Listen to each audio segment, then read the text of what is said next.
Hi again, I'm back and now I'm going to show you some examples for second type of question that we have learned for references.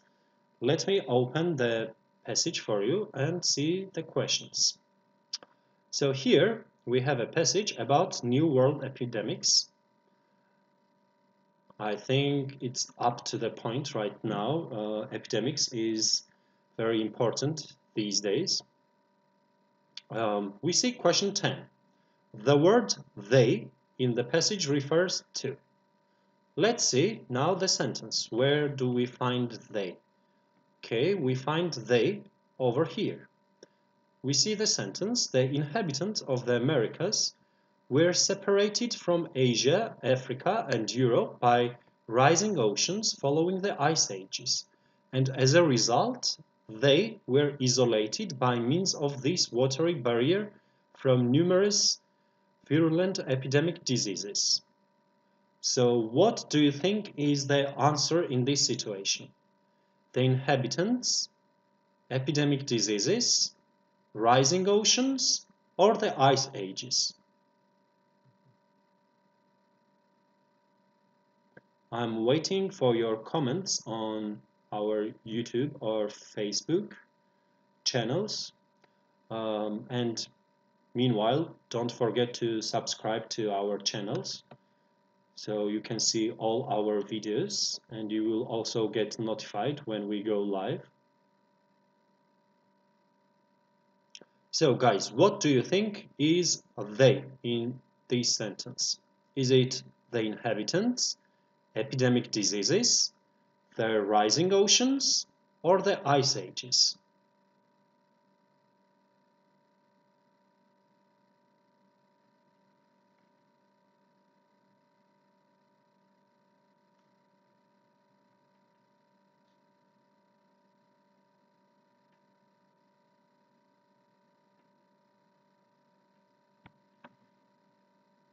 Probably streaming is coming slowly, so I don't see any answers yet.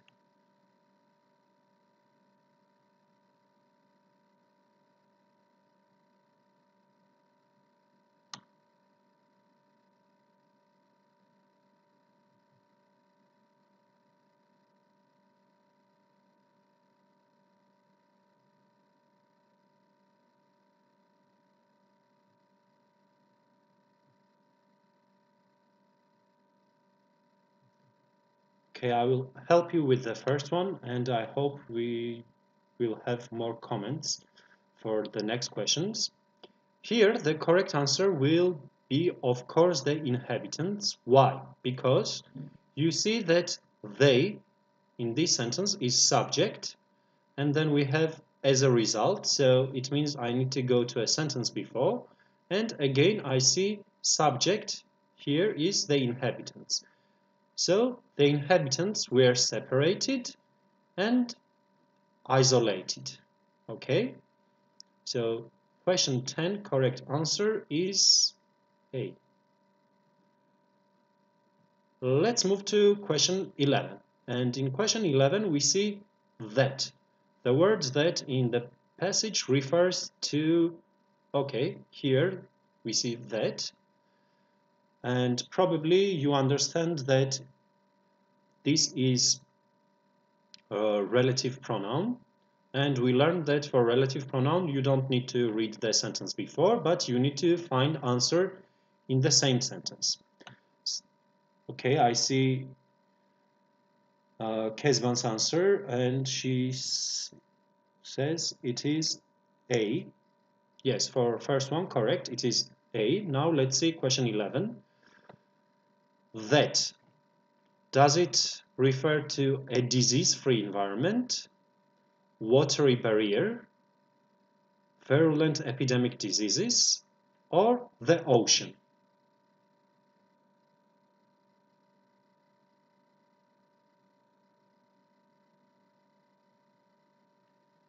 Guys, what do you think is correct answer for question 11? Is it a disease-free environment, a watery barrier, epidemic diseases, or the ocean?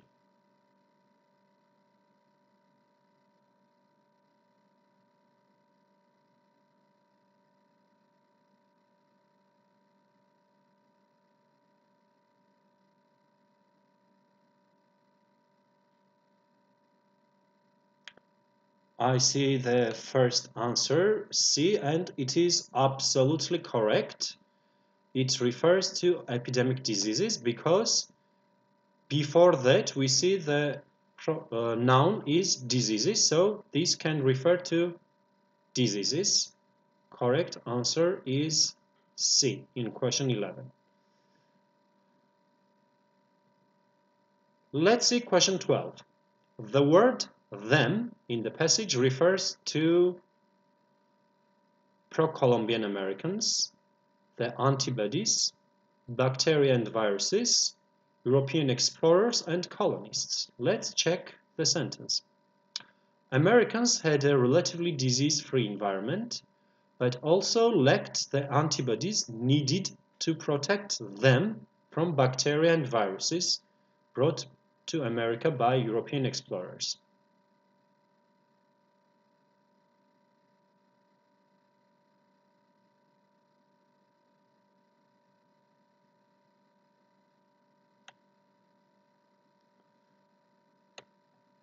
Guys, when you answer the question, can you please also write the number of the question, because some people are watching maybe a little bit late and I don't understand which question you are referring to. Just write, for example, 12A or 12B, 12C, okay? It will be easier for me to understand your answers.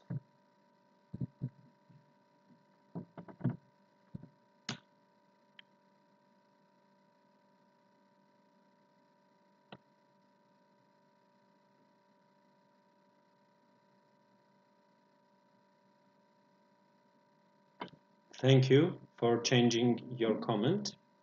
So for 12, one answer we have the antibodies. Now let's try to put antibodies in the sentence and see if it makes sense. Here we have them, and I will put antibodies here and read the same sentence. Pre-Columbian Americans had a relatively disease-free environment, but also lacked the antibodies needed to protect antibodies from bacteria. So they lacked antibodies which were needed to protect antibodies. It does not really make sense.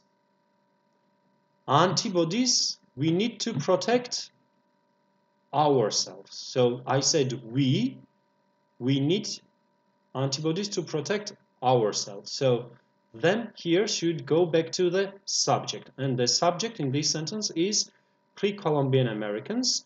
So answer will be A. I will put pre-Columbian Americans in the sentence.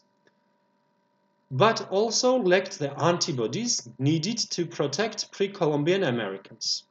Yes, definitely here we need people, someone. We cannot use noun which doesn't refer to a person. So pre-Columbian Americans will be the correct answer. I hope you understand why this is the correct answer. Last question for this type of exercise. The word one in passage refers to a virgin soil epidemic, an unbelievable decline, the population of native inhabitants, or the arrival of Europeans. Let's see a sentence. Okay, one I see here, and the sentence starts here. Virgin soil epidemics contributed to an unbelievable decline in the population of native inhabitants of the Americas, one that has been estimated as much as 80%. So one something or someone maybe has been estimated as much as 80% decrease. What can we have? 80% decrease of the arrival of Europeans, 80% decrease of the virgin soil epidemic, 18% increase in decline, or 80% decrease in the population of native inhabitants. Which one do you think should be correct answer for question 13? So something happened. There was unbelievable decline of Native Americans,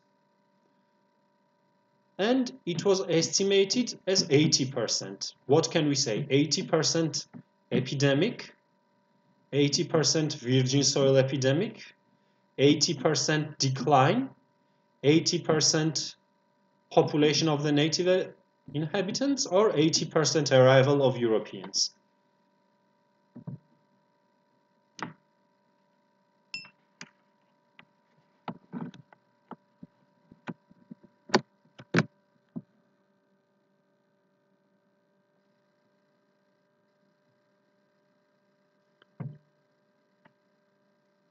If you look carefully to this question, probably you understand that we can have 80% decrease and decline. They are similar. So this will be referring to decline, of course. Let me read the sentence again. Virgin soil epidemics contributed to an unbelievable decline in the population of native inhabitants of the Americas. Unbelievable decline has been estimated at as much as 80% decrease of the native population. I think answer B is the best choice for this question.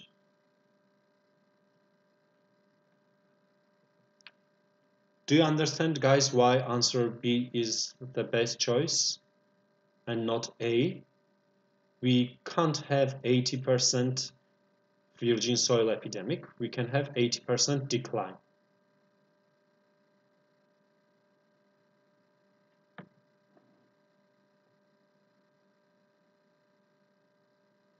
If you have any questions regarding the text, of course you can write in comments on our YouTube or Facebook channel, and I will try to answer your questions.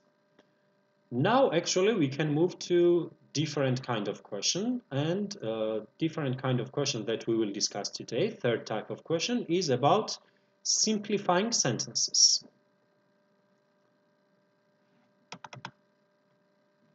Let me write it for you. Okay.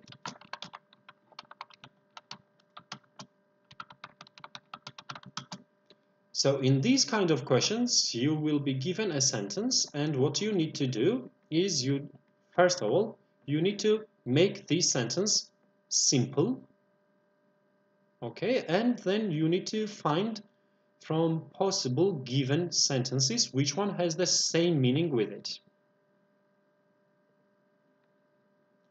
So the first step in solving these kind of questions is read the sentence, of course, and delete irrelevant information from the sentence.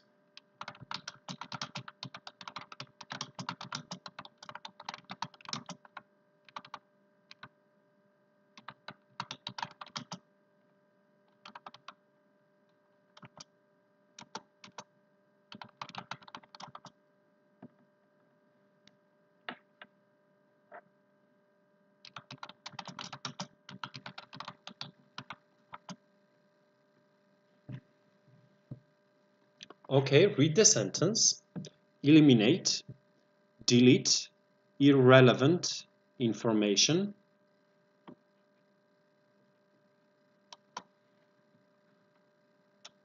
I can give you one example. Let me write a sentence.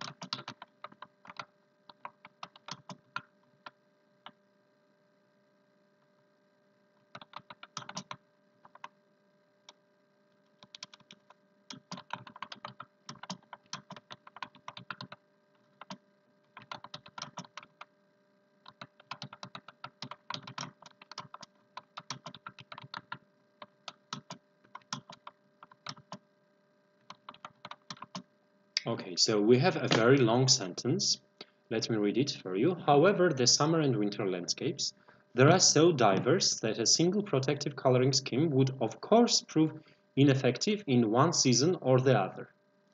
If you read this sentence, first thing you need to do is eliminate irrelevant information, something that is not needed to understand the meaning of the sentence. First, I see the word however. However connects this sentence to the previous sentence, but we are not talking about previous sentence here, so however, it is extra in this situation. Let me highlight this so you can delete however. It will not change the meaning of this sentence. Next thing that I would delete is of course. This one gives me opinion of someone, and if I don't use of course, the meaning of the sentence won't change, okay? It will have the same meaning. Okay, I see some comments on Facebook. Now, next thing that you need to do is to understand the sentence and at the same time try to find fixations.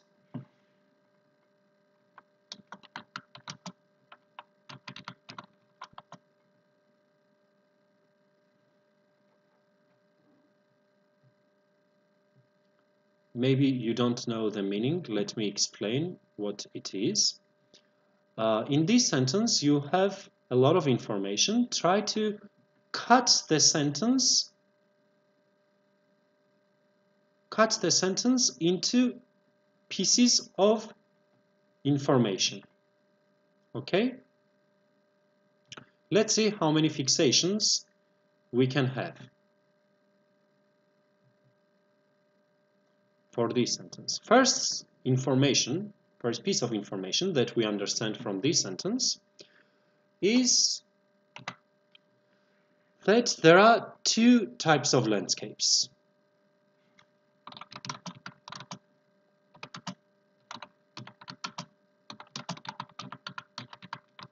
So first I understand this. There are two types of landscapes, or there are summer and winter landscapes. Okay, I will copy exactly how we have.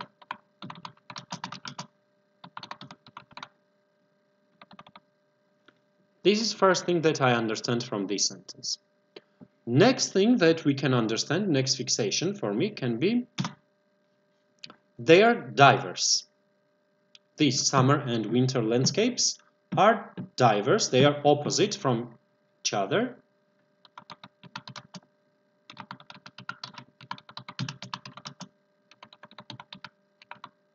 Opposite, different, or we can use a lot of other things. Then we see next piece of information that a single protective coloring scheme would prove ineffective in one season or the other. Now, a single protective coloring scheme, I will make it shorter. Okay, guys, sorry, I have spelling mistake here. I will make it shorter and I will write that one color scheme would be not enough for both seasons. So what I did here, I used the fixation and at the same time I tried to make this sentence shorter and easier to understand. Ineffective, we know that is not effective, so one scheme will not be enough for both seasons. So the main idea of our whole sentence is that there are two landscapes, summer and winter landscapes. They are different, they are opposite from each other, and one color system is not enough. Okay? So this is how you simplify the sentence and make it easy for you to understand. When you simplify the sentence and when you put them into fixation, then you can compare the possible answers.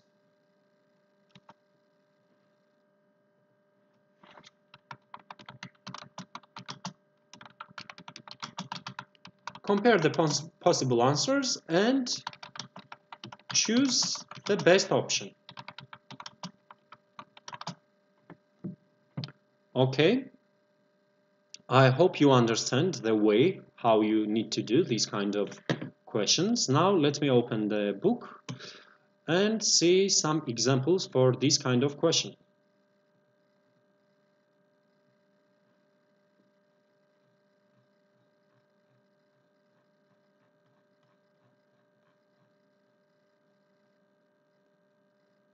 Okay, we have exactly the same sentence that I have discussed with you. So guys, read the sentence. Okay, actually we already know the sentence. Now, do you think this sentence has the same meaning with A, opposite conditions in summer and winter necessitate different protective coloration for Arctic animals, or B, the coloration of the summer and winter landscapes in the Arctic fails to protect the Arctic tundra. C, in a single season, protective coloring schemes are ineffective in the treeless Arctic. Or D, for many animals, a single protective coloring scheme effectively protects them during summer and winter months. I'm waiting for your answers, okay? Which one do you think is correct for question 1? A, B, C, or D? Maybe you need to see the highlighted sentence with it, so let me make this like this.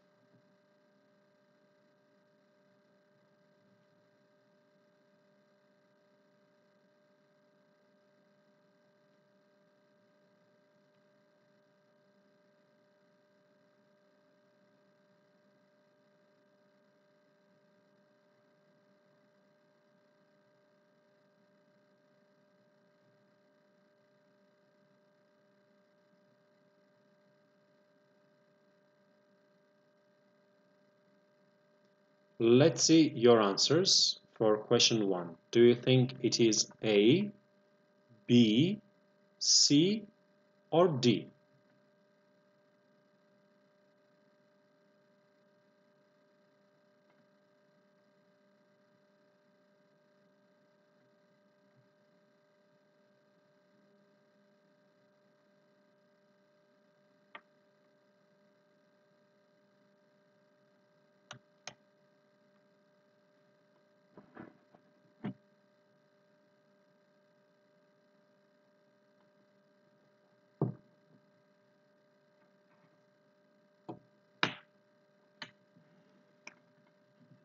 First answer that I receive is D. Now let's check if it has the same meaning.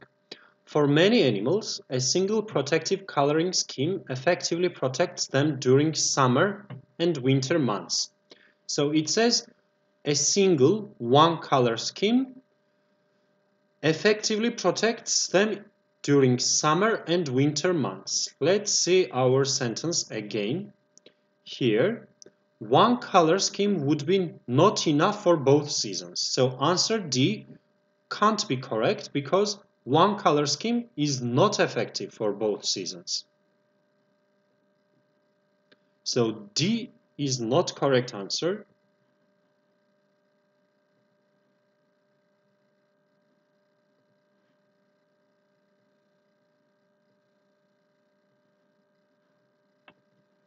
Let's see if we have another answer coming.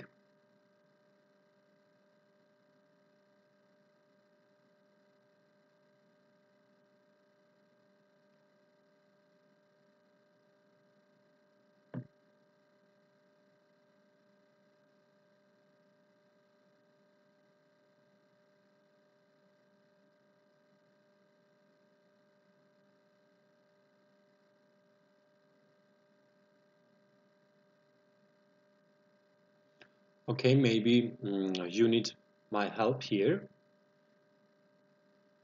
Let's look at possible answer C. In a single season, protective coloring schemes are ineffective in the treeless Arctic. In a single season, they are ineffective. Let's see our sentence. One color scheme is not enough for both seasons, but one color scheme is enough for one season. So answer C is also incorrect.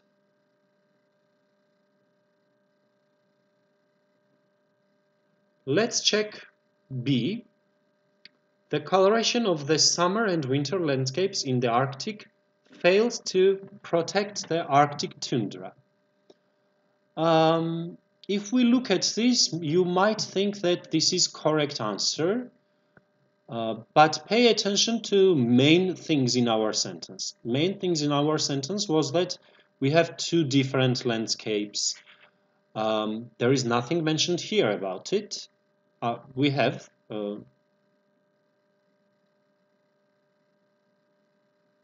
actually we have two different landscapes mentioned. We don't have anything that mentioned about being opposite. And the sentence says that it fails to protect the Arctic tundra, but it does not fail to protect in all seasons. It will protect them in one season, but it will not be able to protect in another season. So answer B is also incorrect, and the correct answer will be A, opposite conditions in summer and winter. Okay, I check opposite conditions. Okay, we have necessitate different protective coloration for Arctic animals. Yes, it is absolutely true. Because these landscapes are different, we need minimum two different color systems. So correct answer here will be number A. Let's go to question 2. Which of the sentences below best expresses the essential information in the highlighted sentence in the passage? Incorrect choices, change the meaning, and important ways, or leave out the essential information. Okay, let's see the sentence. The Arctic fox is a clear-cut example of this phenomenon. Okay, this is my first fixation, probably. It sports a brownish-gray coat in the summer, which then turns white as cold weather sets in, and the process reverses itself in the springtime. Okay, so my first fixation is that Arctic fox is a clear-cut example of this phenomenon. Then my second fixation will be it sports a brownish-gray coat in the summer. Third fixation maybe can be that this coat turns white as cold weather sets in. And the next fixation is the process reverses itself in the springtime. So I found 4 different fixations. I cut this sentence into 4 parts. Now let's see the possible answers. Answer A says the Arctic fox is unusual in that the color of its coat changes for no reason. Okay, maybe you think this is correct answer. B says the Arctic fox lives in an environment that is brownish-gray in the summer and white in the winter.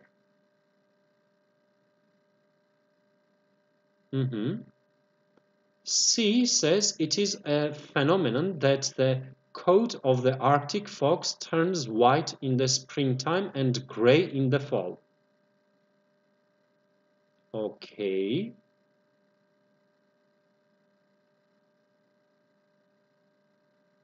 And D, the Arctic fox demonstrates that protective coloration can change during different seasons. Guys, which one do you think is correct answer for question 2? A, B, C, or D?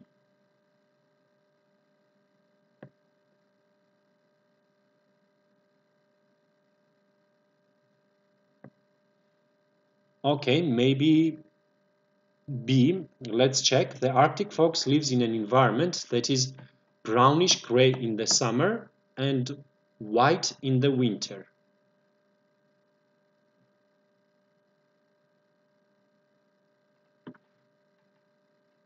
Or maybe D. We have 2 answers. Now let's discuss which one is the best.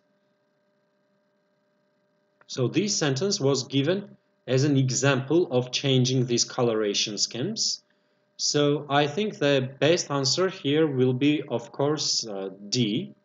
The Arctic fox demonstrates that protective coloration can change during different seasons. Yes, and it gives us 3 different situations.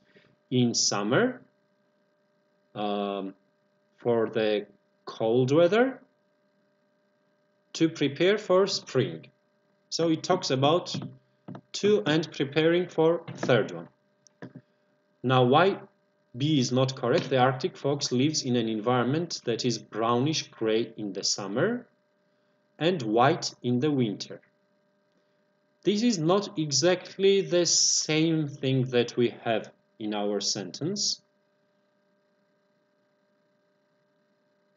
So, Kezban and Alican, good job. The answer is D. Nice.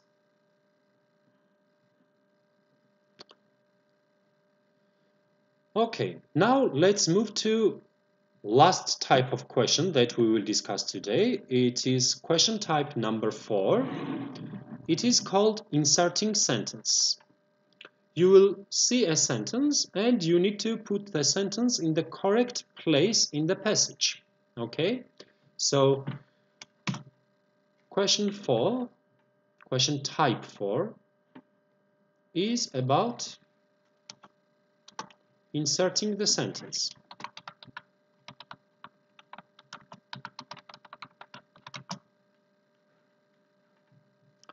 And when you do these kind of questions, what you need to understand is that in all academic passages, the paragraphs are written in some kind of triangle, okay? Maybe you don't know what the triangle is, so let me give you the shape of triangle.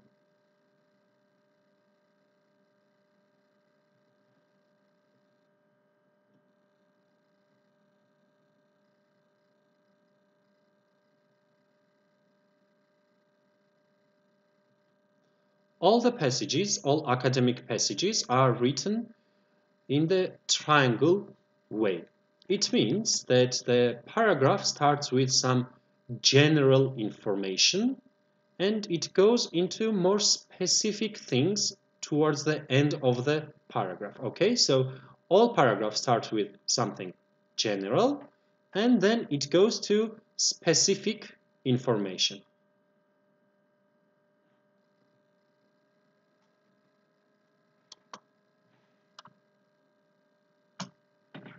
So this part over here is general information, and as we go down, here we have specific info.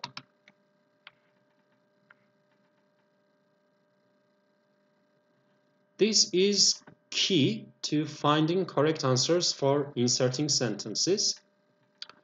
So first half is general and second half is specific, we can say.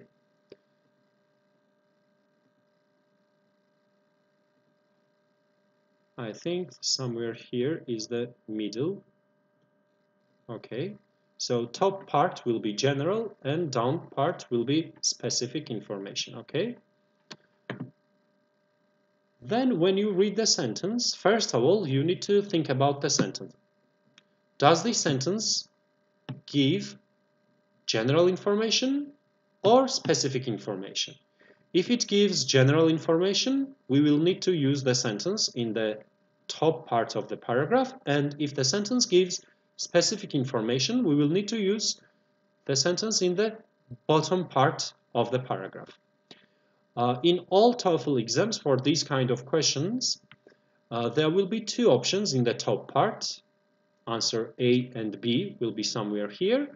And there will be 2 options, options C and D, in specific part. So if you understand the sentence is general or specific, you already can eliminate 2 incorrect answers. For example, if the sentence is specific, I know it will be C or D. The answer will be C or D, okay? Let me write it for you.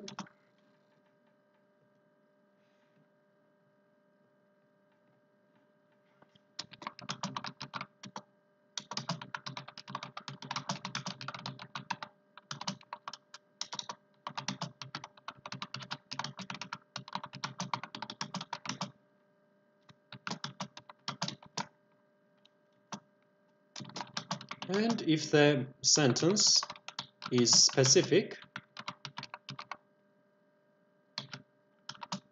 the correct answer will be C or D. So with just one thing, directly we understand and we eliminate two options.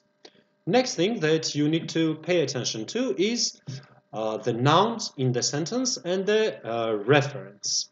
Reference already we learned in skill 2.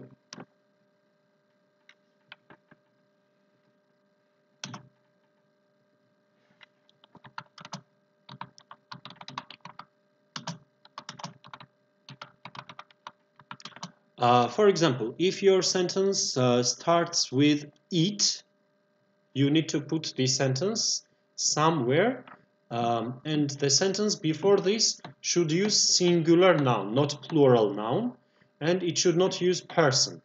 Okay? Do you understand what I mean? If your given sentence starts with eat pronoun should refer to not a person and something singular. The opposite situation, if your sentence starts with they should be used after plural noun. So I will find a sentence which has plural noun and I can put my sentence after the sentence, okay?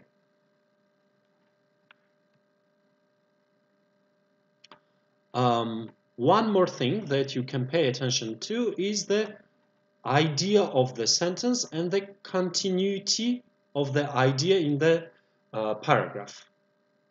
How the sentence that we put in some place relates to the idea of the paragraph, and is the information going well or not going well in the paragraph.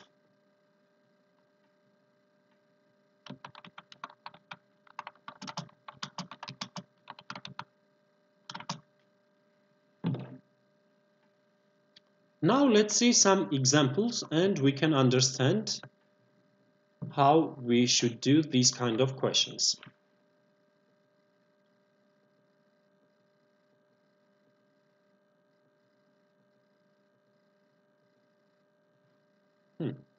Okay, so we have first question like this. Native Americans have been popping corn for at least 5,000 years using a variety of different methods. First thing that I want to ask you guys is this sentence general or specific?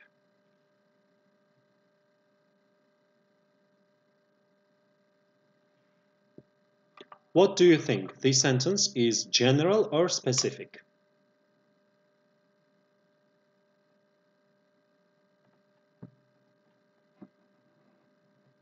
I'm waiting for your answers in comments on our YouTube or Facebook channel.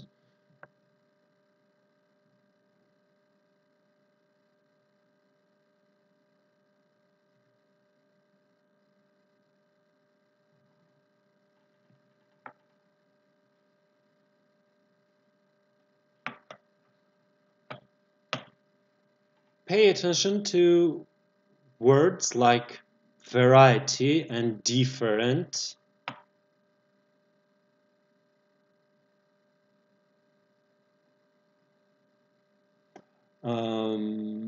We have two different ideas. Some people think it is general sentence and some people think it is specific sentence.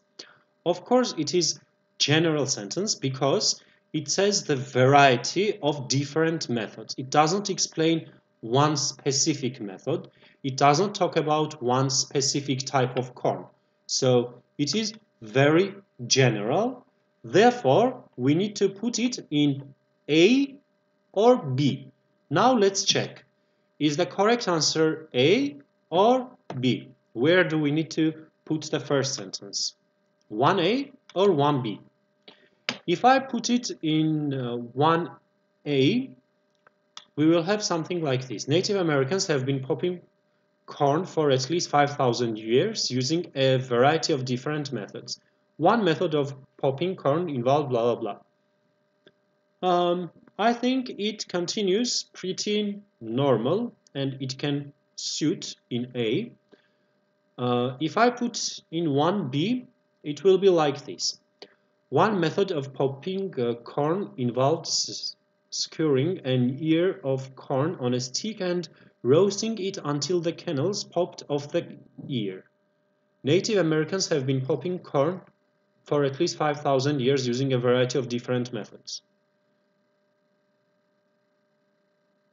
Which one do you think, guys, is correct answer? A or B?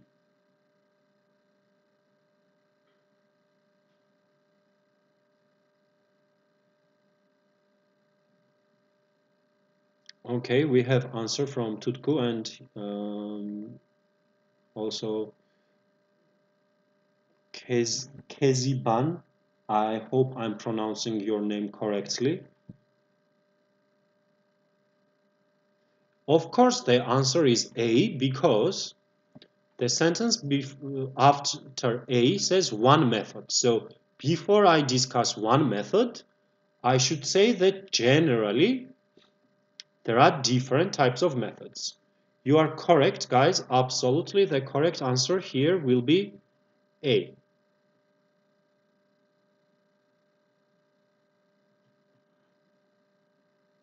Let's see our second sentence.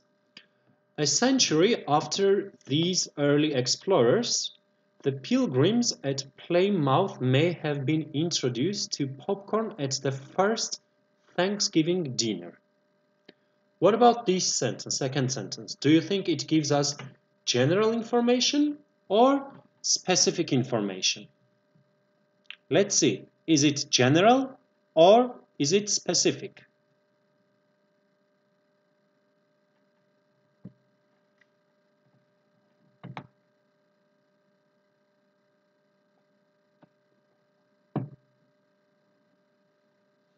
Okay, everyone thinks it is specific, and you are absolutely correct because it gives us specific name, Plymouth, and also it gives us a specific thing, Thanksgiving. It's not talking generally about popcorn. Good job, guys, you are going well.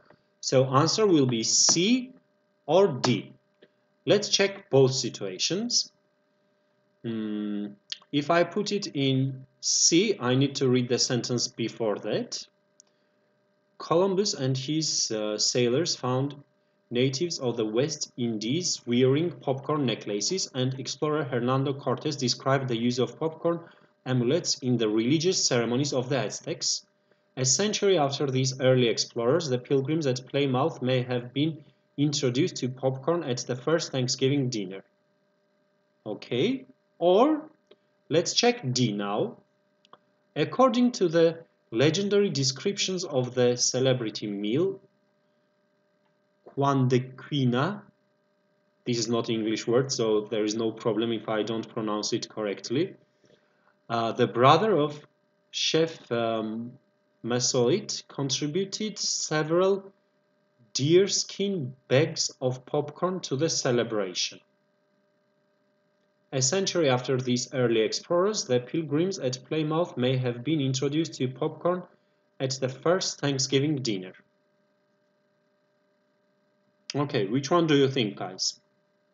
C or D should be correct answer for this.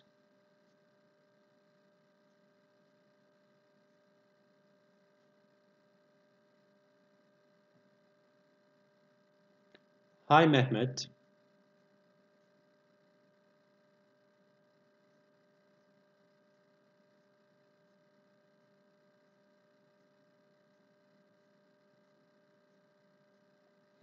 Fatih changed the answer, and it is very good that you changed the answer, Fatih, because you see, here we have some information about the celebration, and if we say after that introduced, we cannot have introduced because the sentence before already talks about the celebration thing. So we cannot say first that they used several deerskin bags of popcorn to the celebration and then say it was introduced as a Thanksgiving dinner. Definitely, our sentence will go to C. And also, sentence before C talks about Columbus and sailors, and they are early explorers. So here you see early explorers, and it should refer to Columbus and his sailors. They were early explorers. So the correct answer here will be C, not D.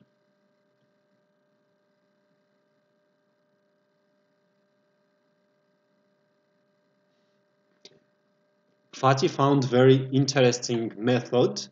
Always agree with Tutku because she's right. Good job. Yeah. Nice. So for today, we have learned 4 different types of TOEFL reading questions. Let me review them for you one more time. First thing that we have learned was vocabulary question. Then we have learned reference questions. Third one was simplifying sentences. And the last is inserting sentence that we have just learned right now.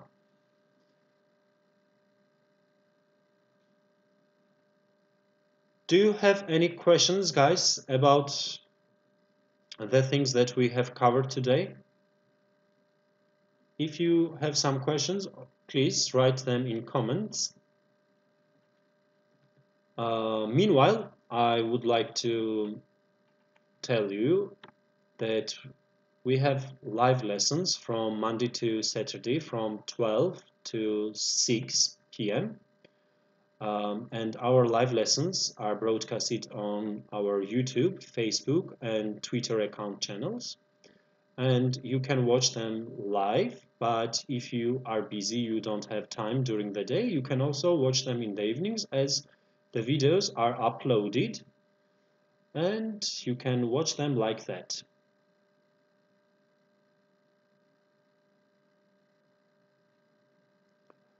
Tutku has lesson about the next lesson. I'm not sure about next TOEFL lesson because it may change.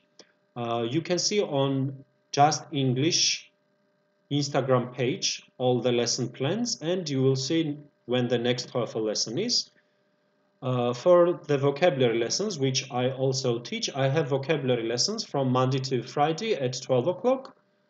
But TOEFL lesson, I'm not sure when it will be planned. Thank you very much, guys, for your input and for your contribution for today's lesson. And I think we have done very well today. We've learned a lot of things. And next lesson, I will discuss other types of reading questions. I wish you a good week and please stay safe and stay healthy. First of all, try not to go outside. If you really need to go outside, practice social distancing of 2 meters. Stay away 2 meters from other people. And wash your hands very carefully for minimum 20 seconds. And use hand sanitizers, which consists of minimum 70% alcohol. Okay? I hope you will be fine and all your families will also be fine. Thank you very much and I wish you good weekend. Bye bye.